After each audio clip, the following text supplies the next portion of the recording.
Get ready to enter the Thrive Time Show. We started from the bottom, now we here. We started from the bottom and we'll show you how to get here. Started from the bottom, now we here. We started from the bottom, now we here. We started from the bottom, now we're on the top. Teaching you the systems to get what we got. Colton Dixon's on the hooks, I break down the books. Z's bringing some wisdom and the good looks. As the father of five, that's why I'm alive. So if you see my wife and kids, please tell them hi. It's the C&Z up on your radio. And now 3, 2, 1, here we go. We started from the bottom, now we here. We started from the bottom and we'll show you how to get. Rachel, how are you, my friend?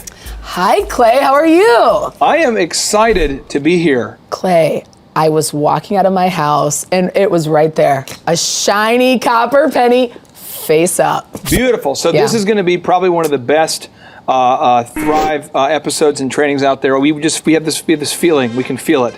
Now, today we're going to be talking about how to start a successful online business. First of all, I want to back up and tell you a little bit about who I am. So when I am like going bonkers, you have a little background of who exactly I am and where the inner drive comes from and the intensity that I operate at. And then, so it's not like, I feel like if I give that baseline, it's not like, I feel like it validates my lunacy a little bit. So I grew up in a small town, Ludington, Michigan. My dad played for the football for the University of Minnesota, and he also was benched. He played for the New York Giants. I don't think he actually was ever on the field, but he played alongside Sam Huff.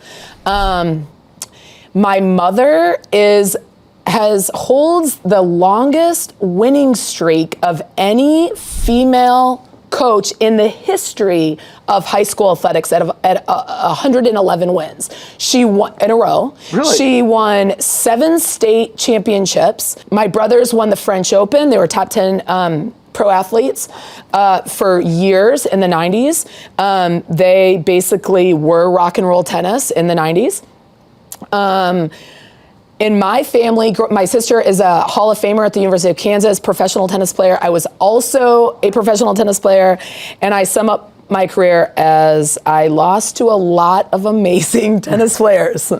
I grew up in a family where being number one was like the only thing that you like were striving for. Second place was not in our vocabulary, and we lived an incredibly intense life always. I mean, spending hours and hours of training and traveling. And I was on the tour. And I was playing. And my mother always was extremely creative on top of her athletic, her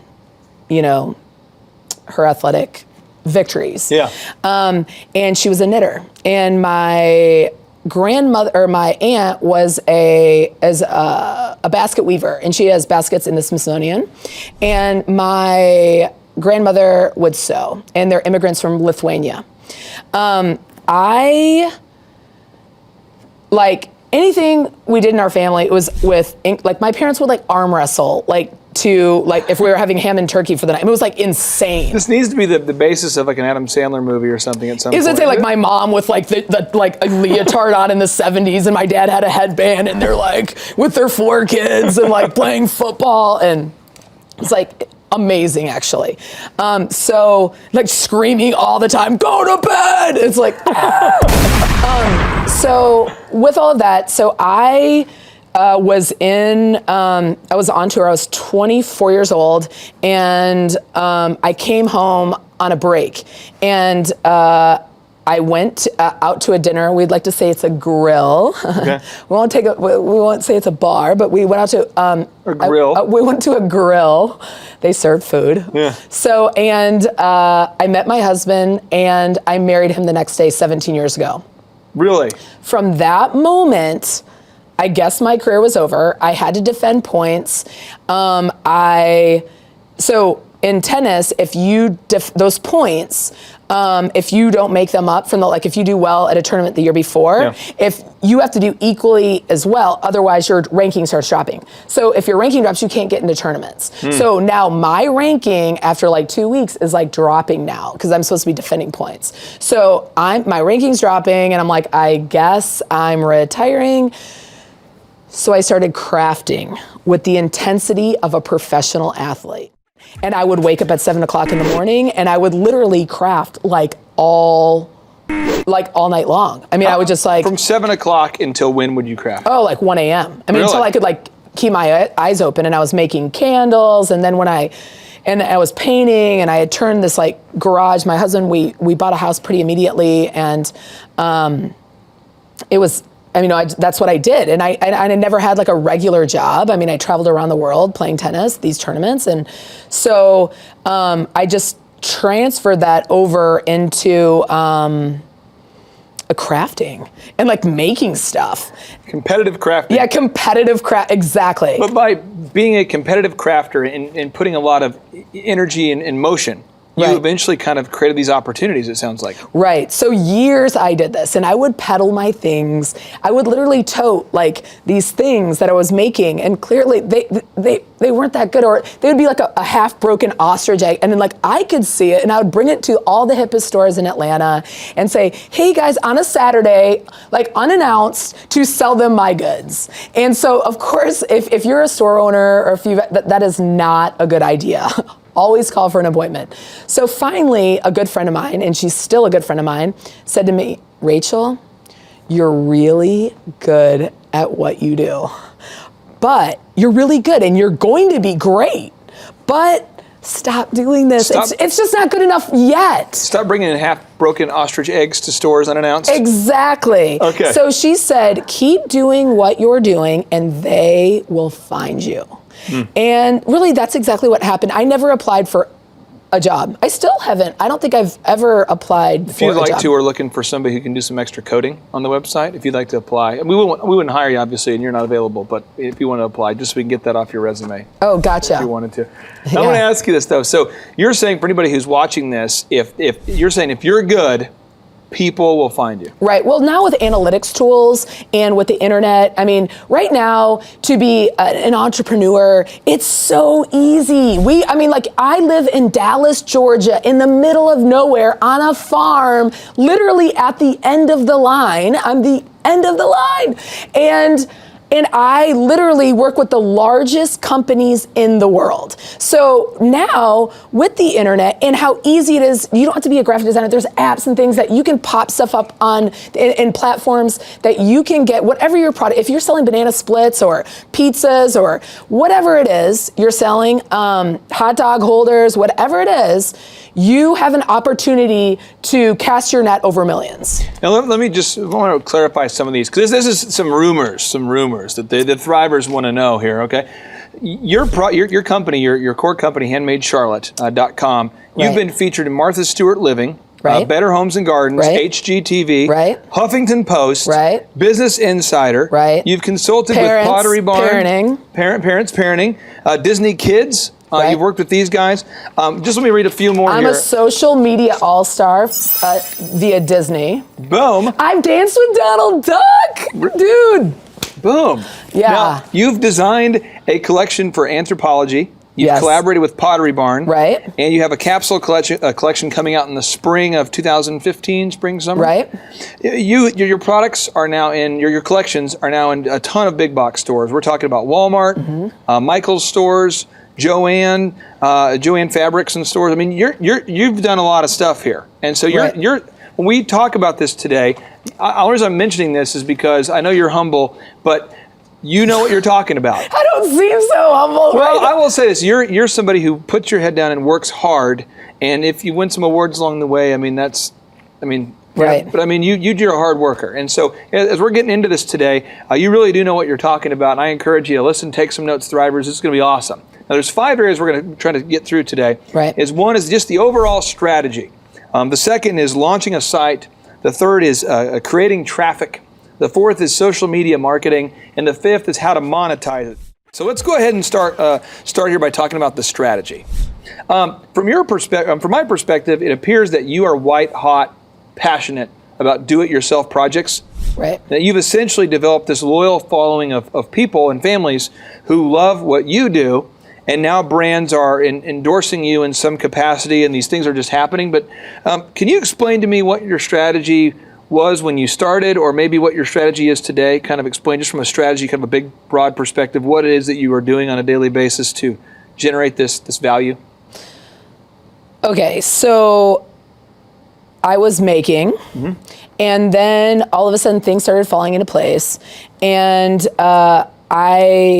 in 2009, my husband, because I was setting up at craft fairs and things, my husband suggested that I open an Etsy shop and blog, because a lot of women in San Francisco are blogging now, and they're making money doing it. And he thought I had a great voice, and that mothers would be interested in it, and in my eye.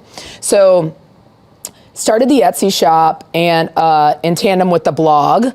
Okay. And I got a note in my inbox on Etsy. Etsy is amazing. Boom. So I only had 4 items in my shop at the time. And that's the cool thing about Etsy. You don't have to have a ton of capital to open a store and be in front of millions of people. And you can do made to order. So I opened my shop, and I got a note maybe after 50 sales or something. And they said, "How about we love you?" And I said, "How about you have my heart?" They ordered 1 pair of bloomers, my fortune cookie bloomers. They were little baby bloomers that were stuffed into a Chinese takeout box, and it was the perfect little, and it had a little fortune cookie in it.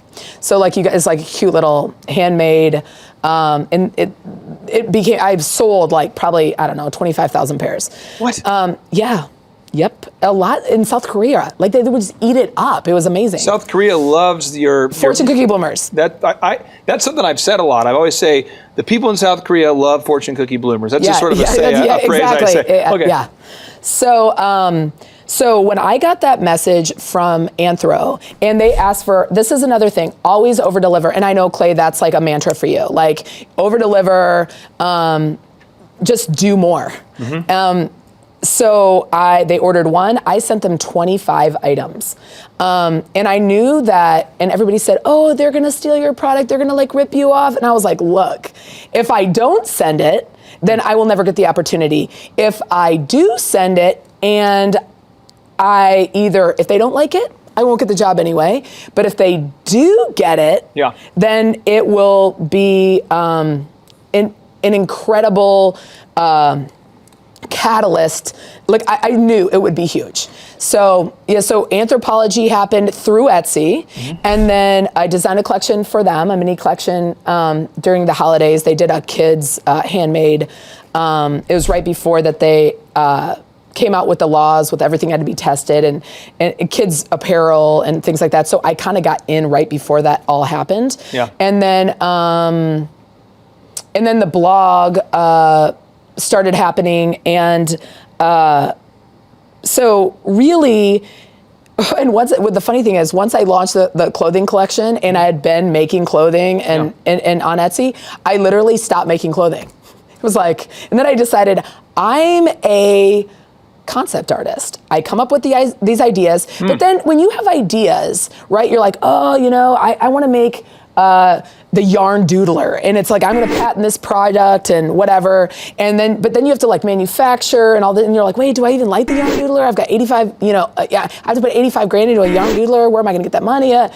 So when I thought to myself, every single idea that comes through my head, I can give away for free, and that's my product, that's when everything changed.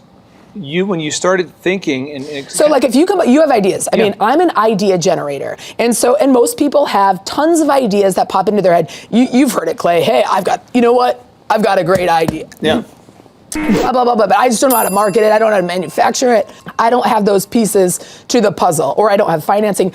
But for me, all of my ideas for products I could give away for free through DIY.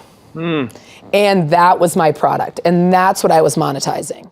Now let me ask this, because I want to make sure that we don't lose anybody who maybe isn't familiar with some, because I obviously, in preparation for interviewing with you, have researched your career a lot, and you've obviously been living your career a lot. So I just want to ask you a couple questions just so that we don't jump ahead of anybody who might be going to be able to. Etsy.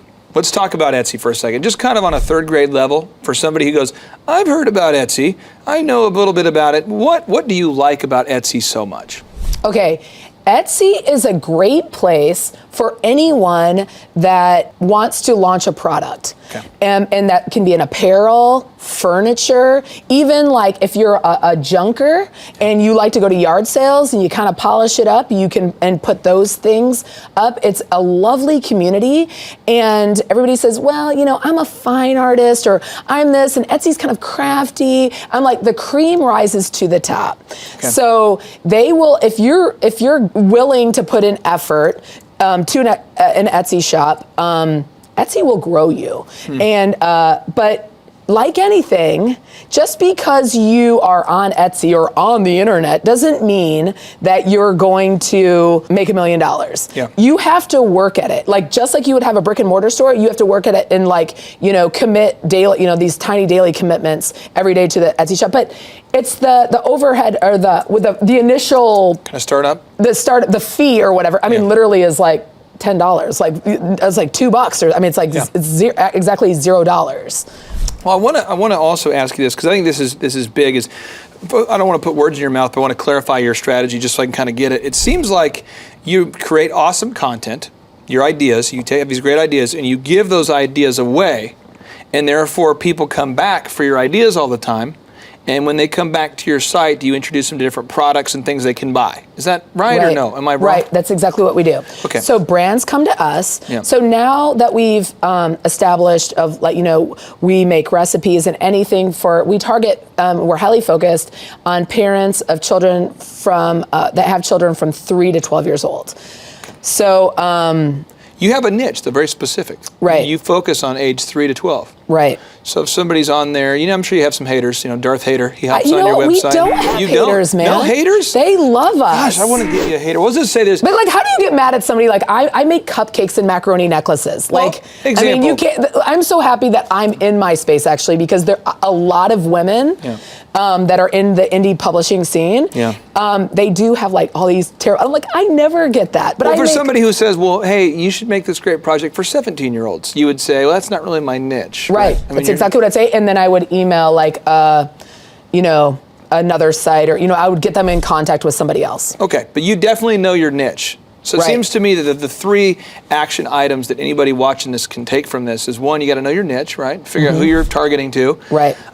2 is you want to generate a lot of traffic on this site. I mean, however you do it, you want to get a lot of traffic. The more traffic, the more money, right? So it's traffic. Yeah, right. The greater the platform, the greater the influence. Literally, it equals to how much you can monetize. Okay. So if I reach millions of people, depending on if that's 5 million, if that's 10 million, but literally the page views and the unique visitors are how much I can charge an advertiser, or how many people they're going to reach. So you have certain metrics that are kind of agreed upon. I'm making up an example, but let's just say if I said... So McDonald's, for example. Okay. So McDonald's, we just shot a McDonald's commercial. This is the first time that they had ever let a publisher create a commercial for them. Really? Yeah. Yep. It just launched last week. And this basically happens with all brands. They come to us and we give creative experiences to families. And they said, create an experience, whatever you want to do. And so that was really, really fun. And they'd never let anybody do that before. Really? So that was really cool. Well, Ray Kroc would be proud. This is beautiful. All right. Yeah. So you're breaking boundaries here. Yeah, that was really cool. And so so they came to us and they said, so we think to ourselves, how is nobody knows our audience better than we do. So how is our audience, what is our audience going to respond to, and what are they going to be into, and how are we going to present McDonald's in our own way and make it approachable? I'm a real mom, and I have real kids, and we didn't put a bunch of makeup all over them. We just had this day, and I created a magical day, and that included chocolate dipped ice cream cones and cheeseburgers. Oh, beautiful. Yeah. So they does that make sense? So they came to us, and then we took the McDonald's bags and then made them into like recycled crayons, and then we amplified it to our audience. They came to you though because of the number of views you have. Right. And you literally reach millions of families every month. Right. So I mean, and again, if you didn't have that number of page views and unique visitors and all those different metrics, all those things wouldn't be possible. Right. So anybody watching this, we've got to get people on our site. So Clay, when I started, and this was my husband and I, Jonathan and I, started HeyMadeCharlotte.com together. Okay. And so I went out to build a platform, and I wasn't concerned about making $1. I wanted to build my platform and then start monetizing. So I didn't want to get those little sidebar ads and those little things. Like, I wanted to make sure that I was over 300,000 unique visitors before I even started monetizing. Okay. We built our platform before even thinking about working with agencies and advertisers. And so when that happened, because of the analytics tools, we literally don't go after any work. It's very rare. They all come to us because of analytics tools. Companies know who's moving the needle. Like, so from Fiskars to Plaid Enterprises, the largest craft company in the world, to Coates and Clark, HP, Canon, Subaru, Target, Home Depot, IKEA. They'll come to you because the analytics tools, they're able to see how many people are on your site and then come to you and say, hey, would you team up with us? Right, exactly. That's pretty awesome. Isn't that great? Yeah, it's amazing. So what you're saying is that now that companies know how many people are on your site, they can come to you, and they'll usually just send you an email saying, hey, we'd like to team up with you. Yeah, they'll say, hi, this is Clay from My Epic Life and Thrive. And yeah. People just like that. Just like that. And so we get, honestly, I'll have to say that right now, I have 563 emails flagged in my inbox right now from advertisers, anyone from an Etsy shop to Crayola. Now, as you're watching this and you're a Thriver, I know some of you might be, again, feeling a little overwhelmed, like, wow, that is so big. What we're doing, our goal is to try to help you kind of break it down on those basic levels where you can get started. And so we're going to now talk about actually launching the site.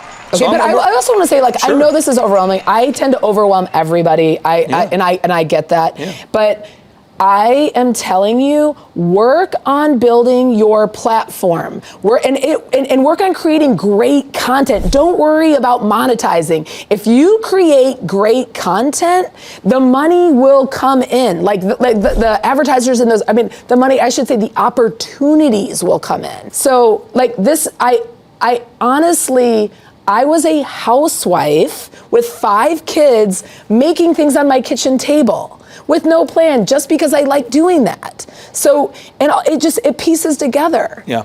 So, I think that's huge what you said, and I agree with you. And I think that for some of I talked to one lady just last week. She's a Thriver who clicked the Ask the Guru question and wanted to know, how do you balance the need to pay the bills with the need to build a platform and build the number of subscribers up, or the number of viewers, or the number of page views while you're trying to pay the bills? And my answer was, you're going to have to probably work a lot of hours and do a little bit of both at first. It might not be the answer you want to hear, but you probably have to keep that full-time job while working at night and doing what you need to do that extra mile to get there. But once you have enough traffic, then you can monetize it. So I want to ask you this. For somebody who, it might seem like a really small question, but if I'm watching this and I actually want to build a website, is there a certain platform or tool that you'd recommend that I use first to build my website, or a certain, if I'm saying WordPress. Right.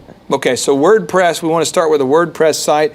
And, Steve Jobs, the founder of Apple, he says, be a yardstick of quality.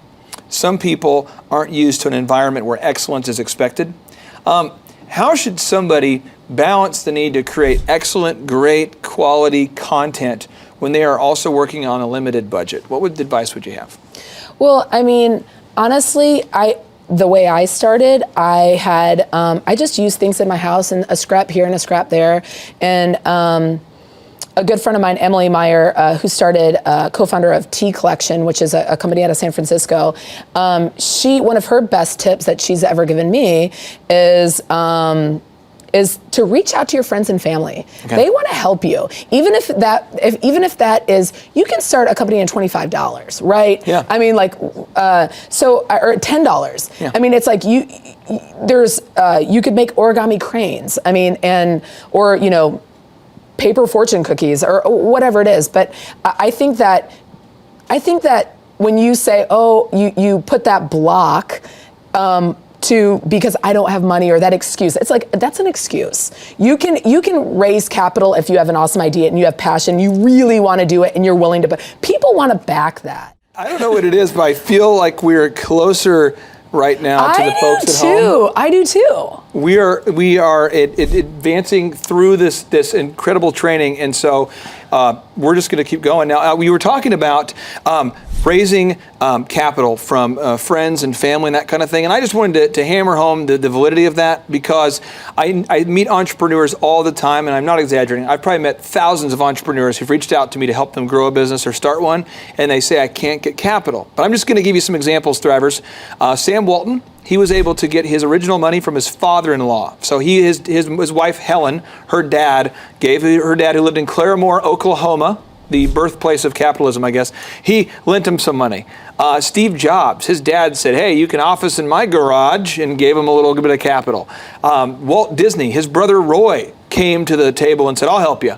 So, I mean, if you're watching this and you're thinking, banks have told you no, nobody wants to help you, you do have people around you who want to support you in some small way. And if you don't, love you very, very much. You shouldn't feel bad or disqualified from being able to start a business if you can't get a bank loan, right? Right. I mean, do your legwork before, and honestly, present the idea like you would a bank, right? Yeah.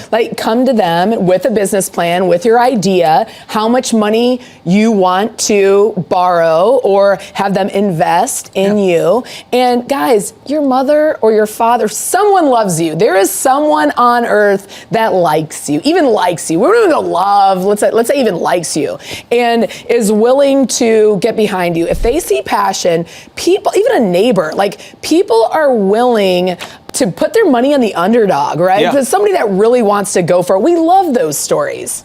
I just want to encourage everybody watching this, so hammer home what you said. You can do it. You can do this. Don't let this be a stumbling block. But at the same time, I know that we need to balance the need for creating something awesome while dealing with the realities of having a limited budget. So let's just say all my family's come to the table. They've put in $500 each. Now I'm starting my blog. You are loaded. So $500 a piece. I've started my WordPress site. Yeah. And my with a total budget, let's say, of $2,000. Right.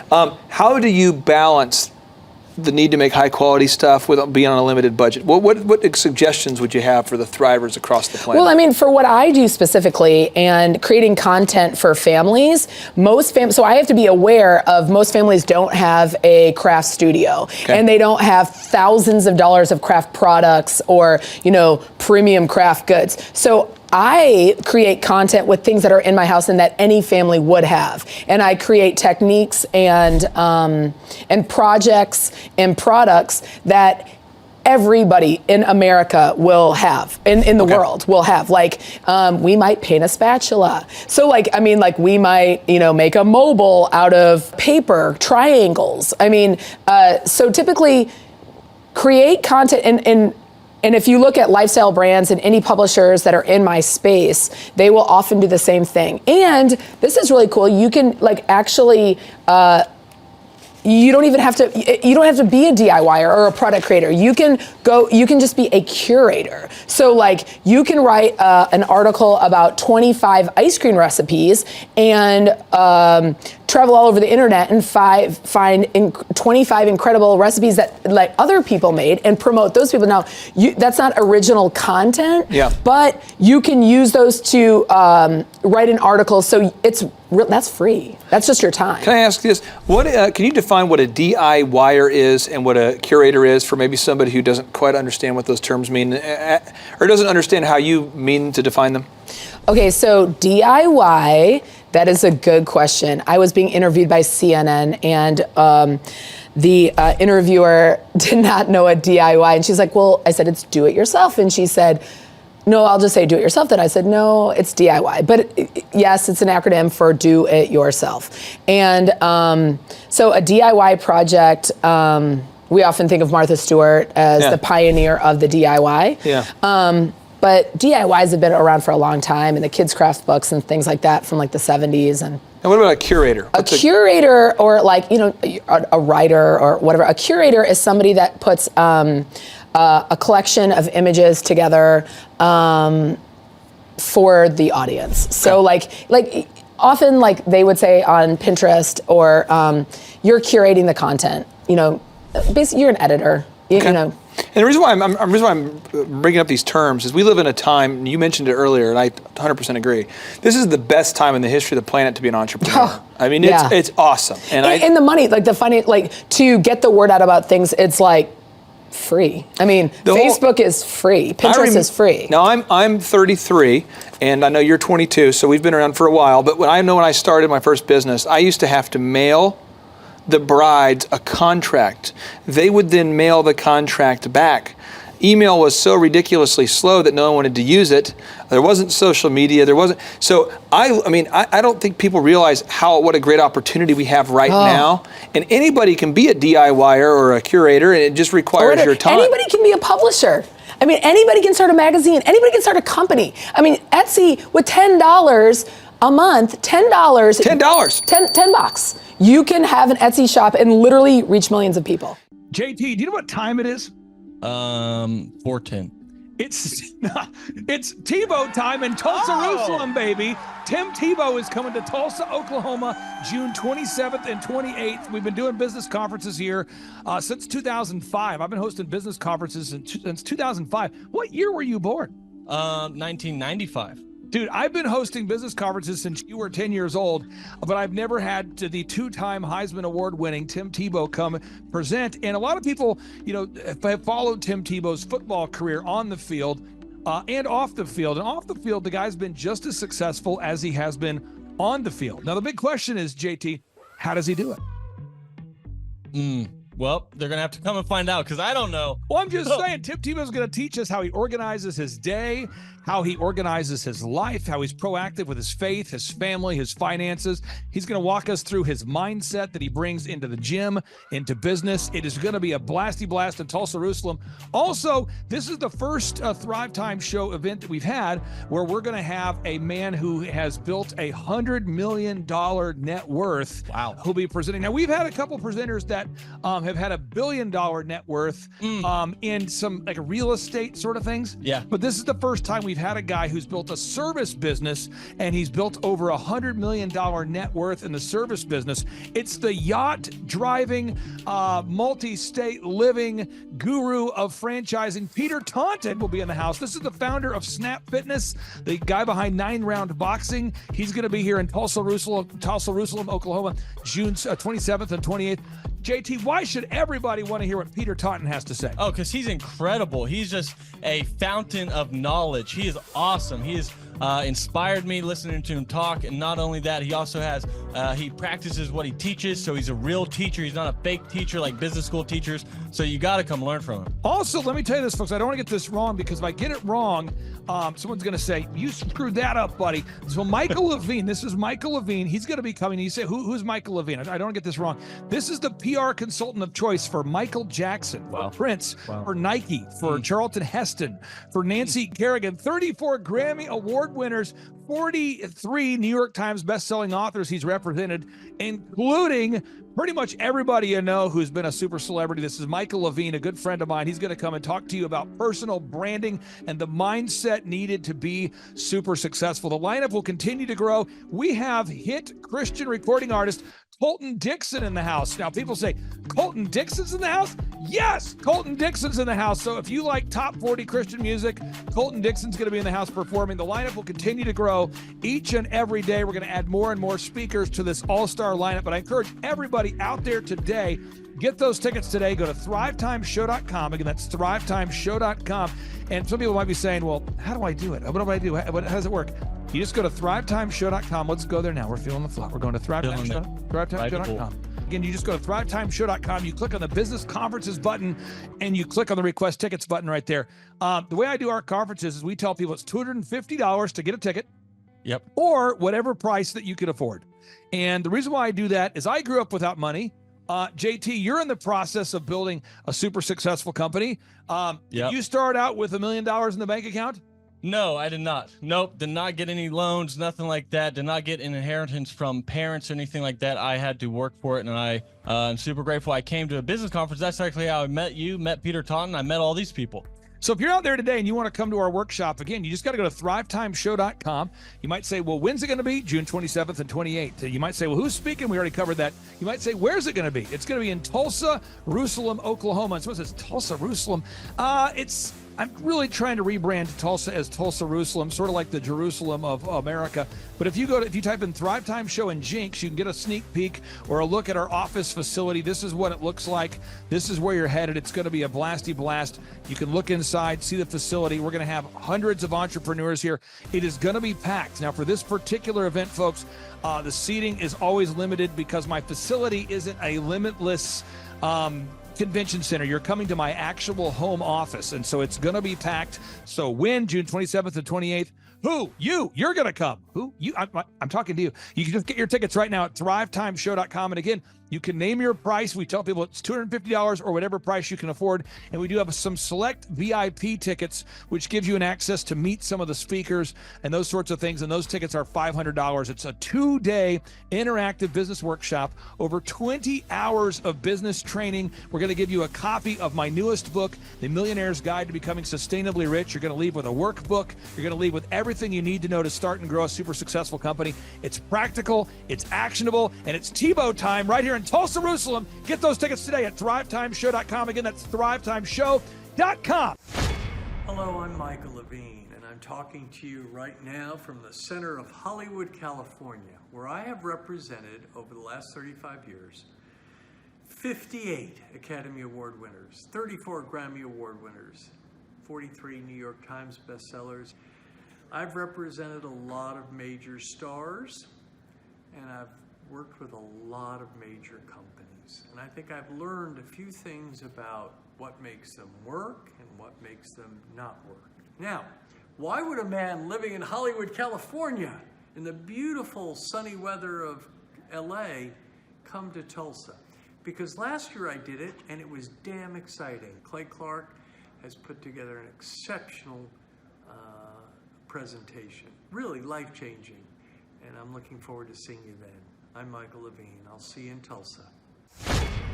James, did I tell you my good friend John Lee Dumas is also joining us at the in-person 2-day interactive Thrive Time Show Business Workshop? That Tim Tebow and that Michael Levine will be at. Have I told you this? You have not told me that. Oh, he's coming all the way from Puerto Rico. This is John Lee Dumas, the host of the chart-topping EOFire.com podcast. He's absolutely a living legend. This guy started a podcast after wrapping up his service in the United States military, and he started recording this podcast daily in his home, to the point where he started interviewing big-time folks like Gary Vaynerchuk, like Tony Robbins, and he just kept interviewing bigger and bigger names, putting out shows day after day.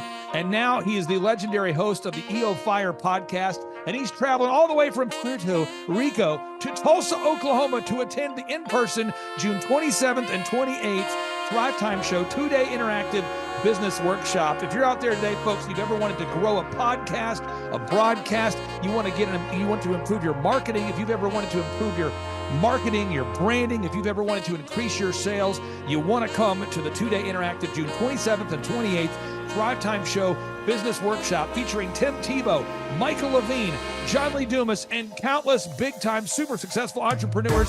It's going to be life-changing. Get your tickets right now at thrivetimeshow.com. James, what website is that? thrivetimeshow.com. James, one more time before enthusiasm. thrivetimeshow.com. Everything rides on tonight. Even if I got 3 strikes, I'ma go for it. This moment, we own it. I'm not to be played with because it could get dangerous. See these people I ride with. This moment, we own it. Thrive Time Show 2-day interactive business workshops are the world's highest rated and most reviewed business workshops because we teach you what you need to know to grow. You can learn the proven 13-point business systems that Dr. Zellner and I have used over and over to start and grow successful companies. I mean, we get into the specific steps on what you need to do to optimize your website. We're going to teach you how to fix your conversion rate. We're going to teach you how to do a social media marketing campaign that works. How do you raise capital? How do you get a small business loan? We teach you everything you need to know here during a 2-day, 15-hour workshop. It's all here for you. You work every day in your business, but for 2 days you can escape and work on your business and build these proven systems so now you can have a successful company that will produce both the time freedom and the financial freedom that you deserve. You're going to leave energized, motivated, but you're also going to leave empowered. The reason why I've built these workshops is because as an entrepreneur, I always wish that I had this. And because there wasn't anything like this, I would go to these motivational seminars, no money down, real estate, Ponzi scheme, get motivated seminars, and they would never teach me anything. It was like you went there and you paid for the big chocolate Easter bunny, but inside of it, it was a hollow